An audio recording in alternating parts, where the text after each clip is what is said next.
Hi, Lindy. Hi, Kate. Welcome to the bridge, girl. I'm so excited to be here. I've been pumped for this all Oh my week. It's gosh. Friday. Right, It's a great way yay. to end the week. Yeah. Even though we'll be dropping this later. Um, but it's getting like the weather's changing. It's getting cozy here in California. And you're located where?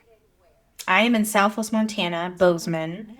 So yeah, it's the middle of November, and this is going to drop middle of November. I just told my husband last night, I cannot believe that we don't have snow on the Oh ground. yeah. Mid-November in Montana. That's That is pretty crazy. unusual. Yeah. Yeah, we've had a very mild fall overall, and I'm not going to complain. It's been very nice. Well, so Lindy, you and I, we go back not not like eons, but I feel like where what we've like learned about each other and how we've grown in our time as friends has been, what people would do in eons. Like I just feel like we both just have created something out of nothing, and you've been doing this a really long time. And so I thank you for being on the bridge, and I want to just give you a moment to introduce yourself and tell the world, tell us, tell our little world a little bit about you and how we're all Yeah. connected. Yes, so my name is Lindy Hockenbary. Hockenberry is a lot. So you can think of me as the Lindy Hawk, that's like the Lindy Hop. Just do a little play on That's that. fun. Just shortening the Hockenberry right up.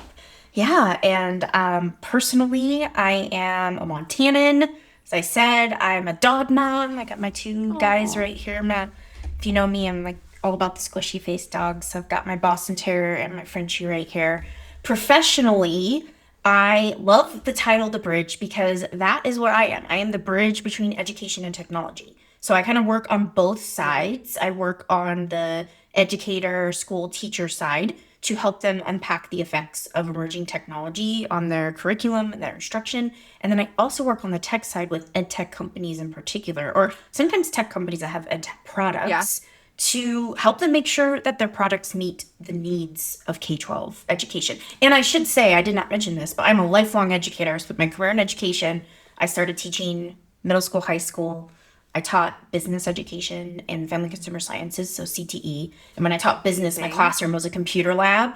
So that's what got me, long story short, into working into the ed tech, It makes so much everything sense ed. with that background, like where you've landed. And you and I connected during the pandemic, right? That's how we got to know each other, right? I think so. I think it was. Yeah. Yeah. So We had a friend in common, a couple friends in common, slash colleagues in common. yes, yes, yes. The Rich Dixon, the Jen Yeah. Gibson. It was all Yes, yes, it this. was those two. It was Yeah. those two. And it's so funny because during the pandemic, that's when I had just we were just stepping into consulting. And that's how our worlds connected. And I'm trying to think where were you on your journey when 2020 hit? Like were you already doing Oh, this? Like tell that yes. part. No. I am not due to the consulting world. I've been consulting since 2014. Okay, So there in you go. August of 2014 is when I started. I kept telling people I had my 10-year anniversary, and somebody finally said to me, "Wouldn't that be 11 years?" And I'm like, "Oh, yeah, it's 2025. I can do basic math." So I have my 11-year anniversary in August of consulting. Oh, I did during 1 year during the pandemic work for one of the ed tech companies that I mm, had consulted with for years. I worked for them full time to kind of various different things, smart. maternity leaves and stuff. Yeah. And but other than that, I've been a full time consultant on again and on both sides, both leading lots of professional development for teachers on ed tech related stuff on the instructional side, but then also working with the ed tech companies in various capacities. See, I can think of so many educators I know who could be well positioned to do some contract work. And I think what I'm really intrigued to know about is one, how did you leap into it? Like how did you make the move? And then what occurred that made it something you've been doing for 11 years? Because that's kind of a dream story. And I think a lot of people would hear that Yeah, and be like, how? How did she do that? I get this question a Yeah. lot, and my answer is always it literally happened by accident. Like Mm, everything in my career has happened by accident. I did not intend to leave the classroom. I had no plans whatsoever. My husband got into grad school. We moved. There weren't any teaching jobs. And I tell people that now amidst like the huge teacher shortage, and they're like, what? And I'm like, well, it was during the recession, the great, quote unquote, I don't know what they call it, the second great recession. Of our lifetime. And of our lifetime, yeah. And I have very specific endorsements. So, and I live in Montana. We have 1 million people in the entire state, and we're the fourth largest state. So typically, like, I'm certified in business and family consumer sciences.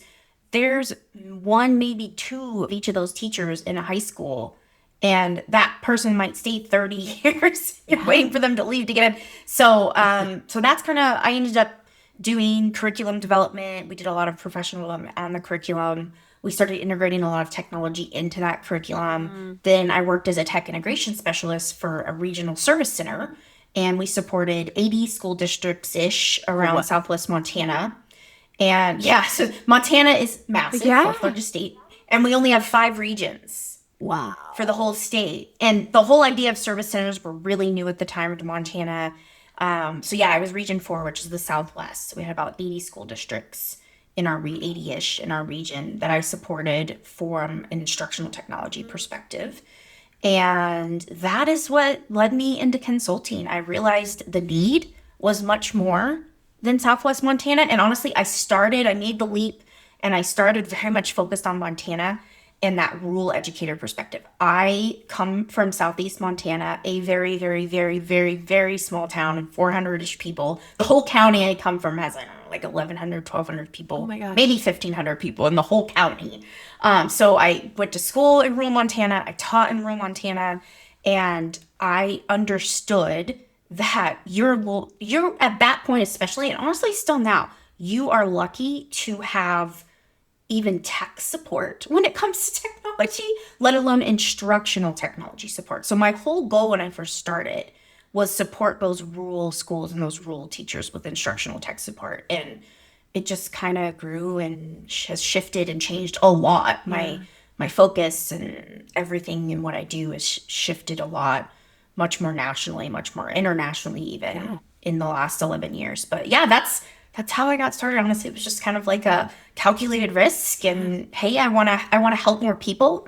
Yeah, I just took the leap. So when was it that you realized that you had this ability to bridge between the companies and the schools, like, and that you were confident enough to like do that? Oh, yeah, good question.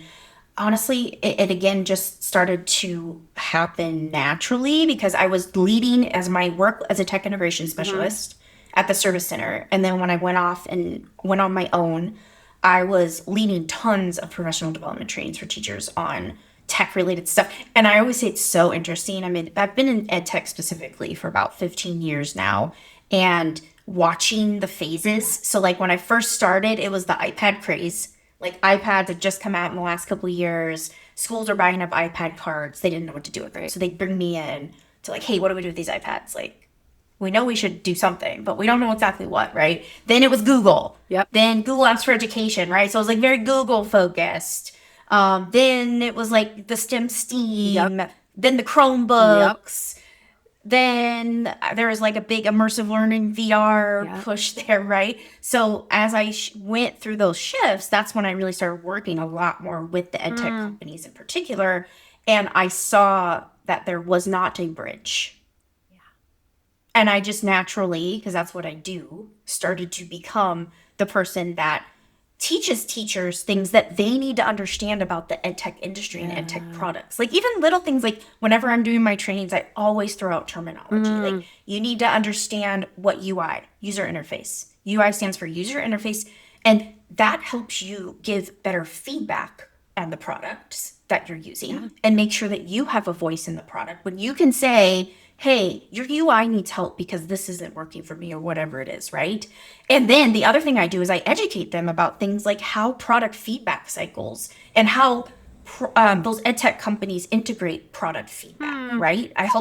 I educate them about that and explain to them that, like, hey, you are not voiceless here. So if there's something that's not working for you or you don't like in a product, hit the feedback button and give it to them, because products don't just make their product roadmaps out of nothing. Right. Like they really do, the good ones especially, they really do look at that product feedback, right? So just like little things like that of bridging the teacher and understanding the other side of the bridge, the ed tech companies, and then vice versa. The ed tech companies often are coders, Right. that have never been in a classroom. So they're building cool, awesome things because they have that ability and they have the vision, but they don't understand the ins and outs Right. of the classroom. And just even explaining things like in K-12 products, the devils are in the detail. Like, really, and like that might not seem like an important thing or important feature to you, but that could make or break a teacher's time Right. of them spending minutes versus hours. Wow. That is so, I mean, that feedback, you are like a secret weapon for some of these companies. I could totally see that. But also like I know that you've been doing work recently. At least I've seen you post about it recently. Like working with families and parents. So, do you feel like how has that work bridging prepared you to now go into this space, which is so needed with AI? Oh my gosh. Yes. It's funny. Over the years, I've had friends tell me, hey, you need to help me as a parent Yeah. with technology. I actually have a lot of friends that come to I me do to be too. like, do I let my kid play Minecraft? Like, like, is this okay? How much screen time should I give them? And now with AI, Oh my like, do I gosh. let them use ChatGPT in my high school or do use ChatGPT to help with their, so that just naturally becomes a role with me in my group of friends. Yep. And it happens to be that a lot of my friends are also teachers. Um, But then yeah. imagine that. Yeah. I Yeah. also have the perspective of people coming to me and just being like, we also need your help. It's not just educators, it's not just teachers, it's not just schools, it's not Yeah. just ed tech companies. Like parents need your help. So yeah, I dabble. It's not my Mm-hmm. focus, but I'm not gonna say no. And honestly, what parents need is very similar to what schools and Mm, educators need, especially right now when it comes to AI and yeah. unpacking the effects of it. Yeah. So I've heard, I know you've referenced this idea of like overflowing marbles, right? And how Mm. education right now, and I think that's such a powerful metaphor, to be honest. Like when we were connecting about like what we would be talking about on the podcast, and I came across that metaphor, I was like, yeah, it is. I can interpret that in a lot of ways. So I'm curious how you are defining that metaphor for education. Yes. So what I mean by that is I always say education is like an overflowing jar of Mm-hmm. marbles because the jar has been full for a really long time, Mm-hmm. but we just keep adding more marbles and now the marbles are overflowing. They're falling all over the floor. People are tripping over them. They're hurting themselves. They're falling over. But what are we doing? We're not taking away Right. marbles. We just keep throwing more marbles on the floor because at this point they're not going anywhere near the jar, right? So educators are just overwhelmed by, oh, now we got this initiative. Oh, now we have to teach this. Oh, we have to teach this. We have to teach this. We keep adding things, and the things that we're adding are so important and critical the majority of the time. Like right now, AI literacy, media literacy, information literacy, digital citizenship, like so important and critical to our kids, to our Mm-hmm. society. But what we're not doing is taking out marbles. Mm-hmm. Where I have started to go with it and help is like, okay, since we can't seem to take out marbles, and in fact, sometimes education takes out marbles and then legislation adds the marbles right Good back in. point. Yeah, that's a really good I mean, point. think about it. Think Yeah. about it. Like the few things that we've been able to take out of like standards or focuses or Yes. curriculums, sometimes legislation comes back around and like plops that marble right back in. And Right. then if you're a public school, like you receive public funding, like you're tied to that Totally. legislation. So what I've started to do more and more is be like, all right, we can't seem to take out marbles. Why don't we combine Mm-hmm. marbles? Okay. And my message to teachers is technology is made by humans. It doesn't exist outside of curricular topics and subject matter. Humans make technology like AI, like algorithms, like social media apps because they went to school and they Yeah. understand math and science and social studies and music and art and all the things on and on and on and on. So my one of my big pushes right now, for example, is this idea that AI literacy isn't extra. It's not one more thing, one more marble you have to add in. It's core. Mm. And it's core curriculum. And what I mean by that is if you boil down and understand how AI works at the most basic level, it's math. Yeah. It's pattern Yeah. recognition. In fact, so I live in Bozeman and we have the Museum of the Rockies. I actually live right behind the Museum of the Rockies. It's like a nationally Wow. known museum. We have like amazing dinosaur exhibits. Anyway, they had a panel there this week on AI that they brought in national people for this AI panel. So my husband and I went over there the other night, and one of the guys he was actually local. He's a professor at Montana State University, which is right beside the museum, in computer science. And I wrote this down. So like I'm going to repeat this so many times. He said two things. AI is a great big probability distribution and a mathematical artifact of human creation. This is coming from a computer science guy. So he's creating the AI models and understands it at the most basic level. And he literally said in not so many words what I've been saying to educators, people, AI is math. Will you read it again? Yep. So let's see. AI is a great big probability distribution and a mathematical artifact of human I'm creation. into it. Yeah. So, like, what do you mean by that? Okay, Yeah. what do you mean, Lindy? Like, how do you teach AI literacy as part of math? Yeah. Right? Well, what are you doing in math? What's math standards? You're analyzing patterns, probability, sampling, variables. Those are all foundations of how algorithms work, people. So, what if in math class we ask students, why does your TikTok FYP look different than mine? My husband and I have this conversation all the time, by the way. Our TikTok FYPs are so different because that's the algorithm in the background figuring out, like, predicting what I like versus what he likes, right? So now we're taking math, we're combining two marbles. We've got to teach AI literacy. We've got to teach math. We're combining them together. But what else are we doing?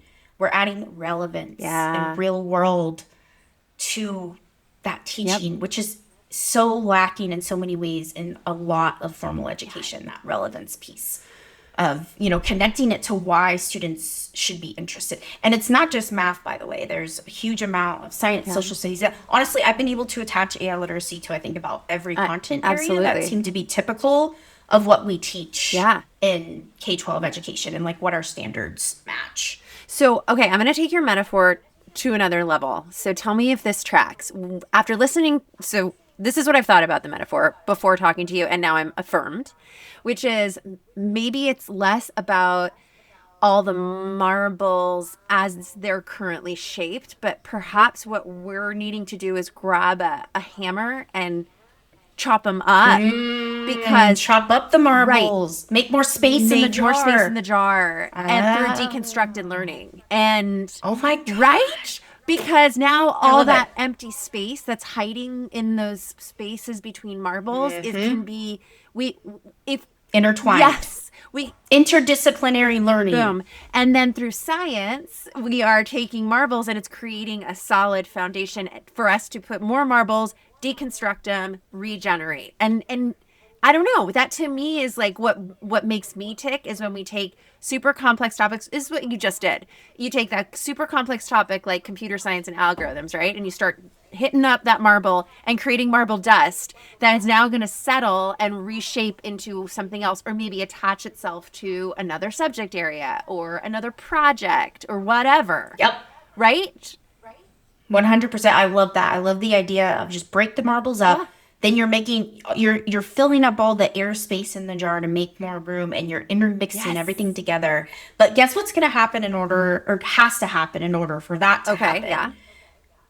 Standards have got to be reevaluated. Very good And point. changed and prioritized. Yeah. Like you live and die as a teacher by your standards, right? And usually the curriculum that your school gives you to teach those standards, and you're supposed to follow that curriculum with fidelity. So those curriculums are jam-packed trying to teach all of the standards. We've got to look at those standards and prioritize, evaluate, and also add the relevance piece so that digital citizenship should not be a separate course. It can't be. We don't have time for it in the school year, in the 180 day typical K-12 school year. Like, we don't have time for students to go take a digital citizenship course or a separate AI literacy course, right? Figure out how to embed Yes.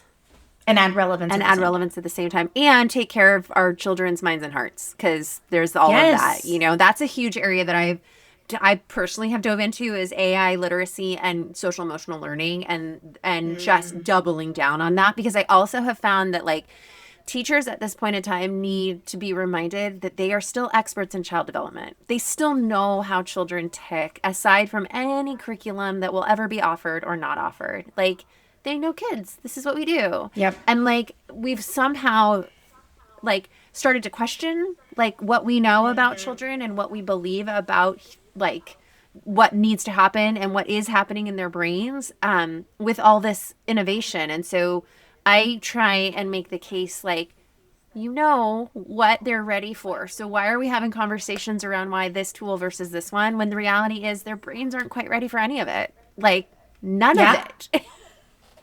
So it's just interesting, right? I'm gonna think a lot about your marbles because it really struck me. And we can't keep it up at all. Um, Yeah. Well, last night I'm yeah. scrolling, I think it was Facebook, and I think it was Ed Week. I took screenshots of it. Yes, here we go.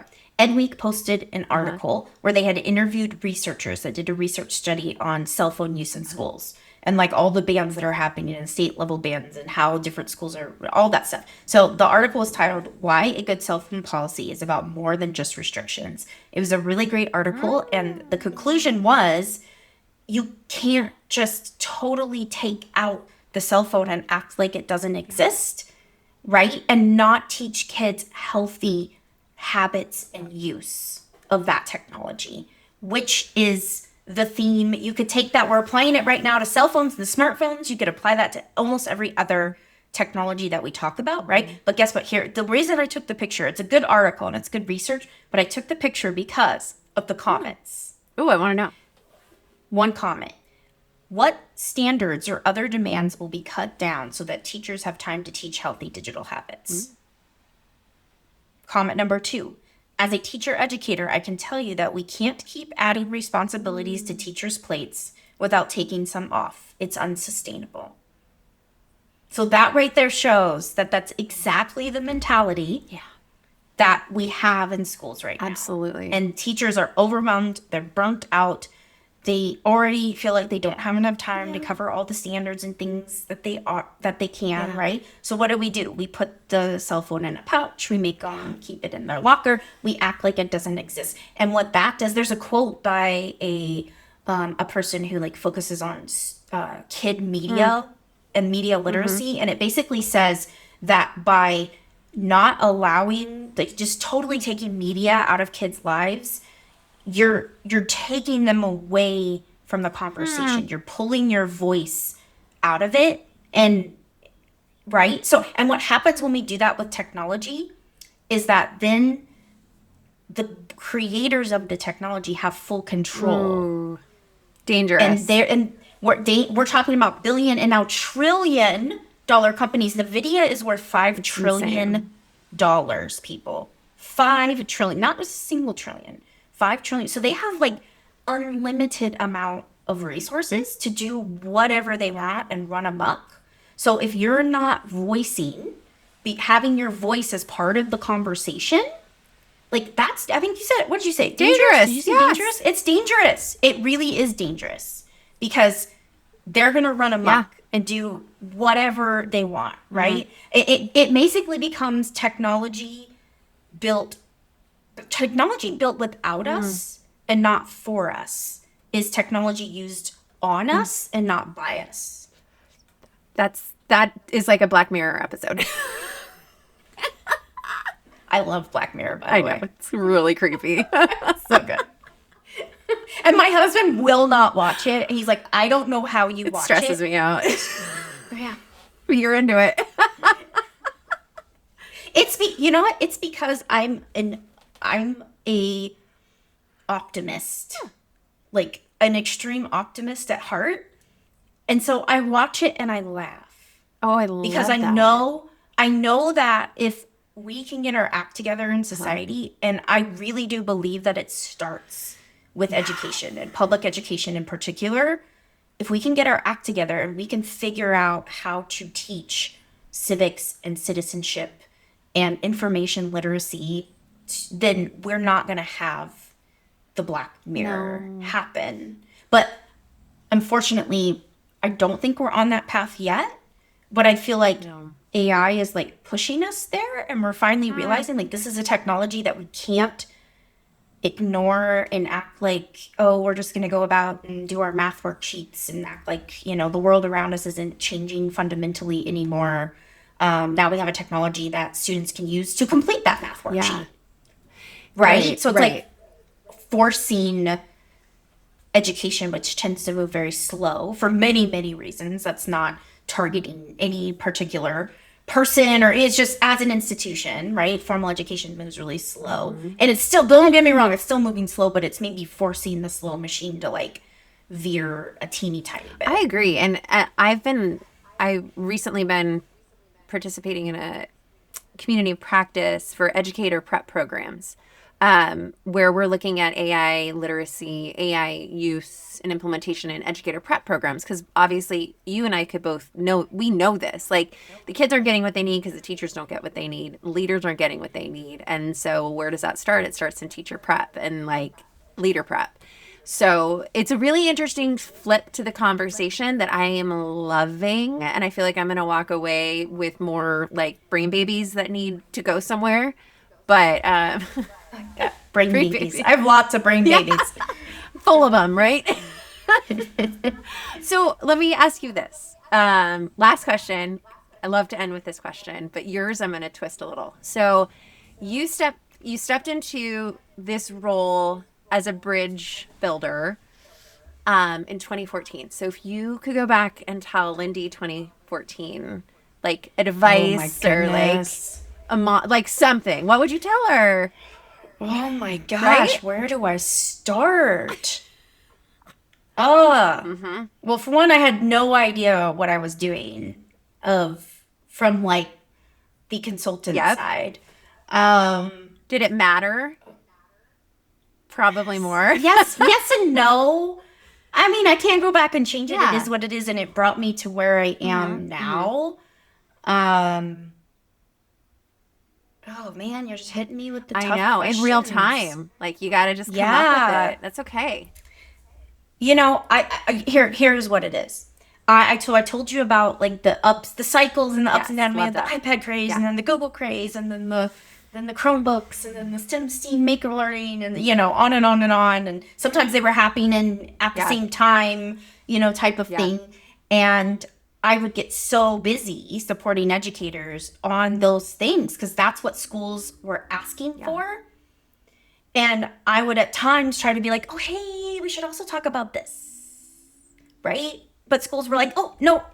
Like this being digital, how to use this being digital citizenship, or this being like literacy, like digital literacy stuff. Or I gave this example. So I have a book that's focused on online virtual learning, but it's also just great for digital. Will be in the show notes. In general. Okay, all right. I'm not that I'm calling out, but so I ended up writing it during the pandemic because everybody was like, help me. And I created all these resources and it just kind of turned into a book. But a few years before that, I had been, for example, submitting sessions to conferences. I had submitted it to several conferences. And the whole idea was this idea of like, don't be the Wizard of Oz on the screen.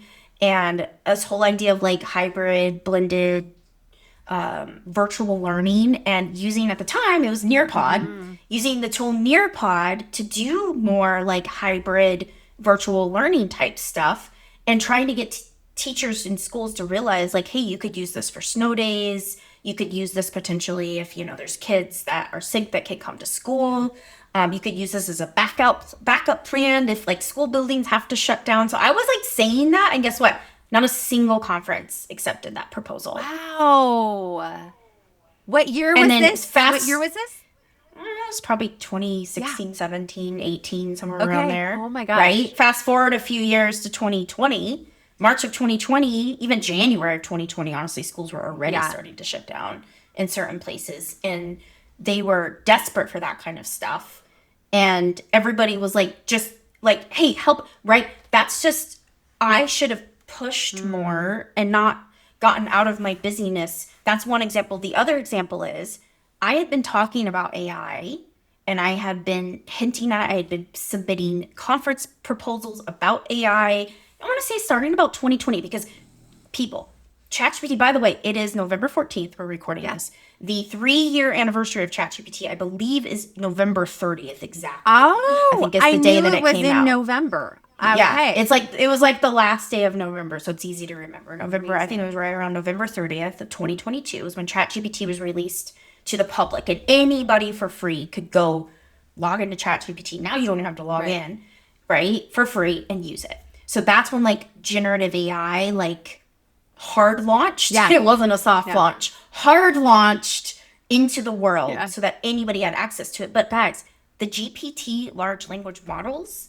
had been being embedded into tools and enterprise level tools since I want to say about 2020 is when I think it was GPT-3 started. It wasn't like ChatGPT, right? It was the model was getting integrated into other tools. So I tell the story, I had bought this tool called QuickWrite maybe like 6 to 9 months before ChatGPT was released because I was like, oh, and I paid for it. I paid for it. And now I look back and I'm like, oh my gosh, paid way too much money for it. But at the time I was so excited because I was like, oh, one of my main goals is always to get more content out and get it out faster to educators, especially with the technology like AI that's moving so incredibly fast, right? Like, get it out as fast as I can. I sometimes do a decent job. Sometimes I do a horrible job of getting content out. But I purchased QuickWrite because I was like, oh, hey, this is really cool. This could help me get more blog posts out on my website to teachers about instructional technology, anything and everything. And so I had seen the beginnings of generative AI, right? And I was trying to tell educators, hey guys, we gotta pay attention to this. We can't be surprised. We were surprised by COVID. We shouldn't have been, but we were. I mean, Bill Gates had been saying for years that a global pandemic was coming, and whether you want to listen to Bill Gates, but like he's just one example of like really smart people out there that have been saying, hey, this is coming. We need to prepare. I was doing the same thing, like, hey, this is coming. We need to prepare. And then guess what? Education completely blindsided. So wrapping that all around to answer your question, like what would I do differently? I would push more and try to not get wrapped up in just what is here right now. Like we got to figure out how to use Chromebooks. I still do that. And that's very relevant to what the teacher needs that moment, but try to push more to have education, formal education, K-12 education in general, not be blindsided by these emerging techs. It's a lot trickier right now with AI because it really is moving so fast. And every time we get a new AI model or a new text to image generator or a new text to video creator, it's just put out into the world for everybody to have access to, you know? So like, I don't think people realize that anybody can go and create a cinematic quality video by writing a text prompt right now. And I don't know if education has fully wrapped their brain around, yes, the curricular effects and instructional effects of that, but the societal effects of that. Of everybody being creators or of the potential, yes, but also that's the good part about it. If you know me, one of my other mottos is nothing's black or white, everything is gray.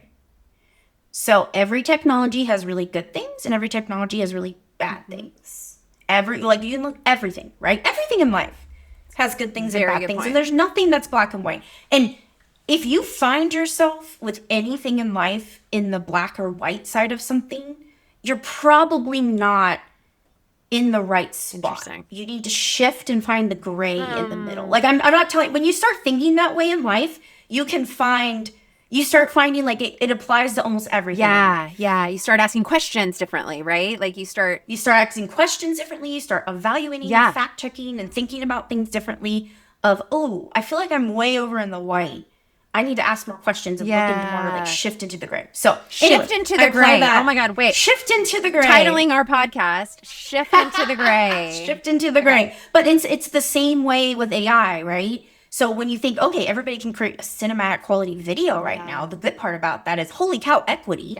So that kid who wants to be the next Steven Spielberg, Yeah. that in 10 years ago, that would have been incredibly difficult because he would have had to bought, really expensive video equipment that his family doesn't have the money Yeah. for, whatever, is now able to just go and access Sora or Kling or name any of the other video generators out there.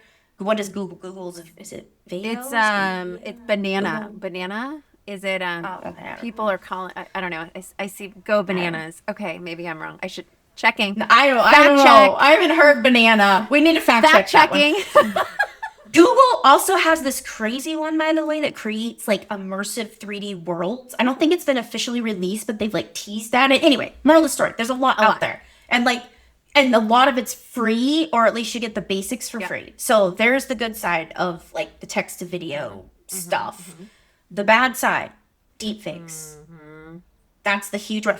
I was listening to someone recently, it's a panel or a podcast or something, and he said that it's not a matter of if your school will be hit by a deepfake, it's when. Yeah.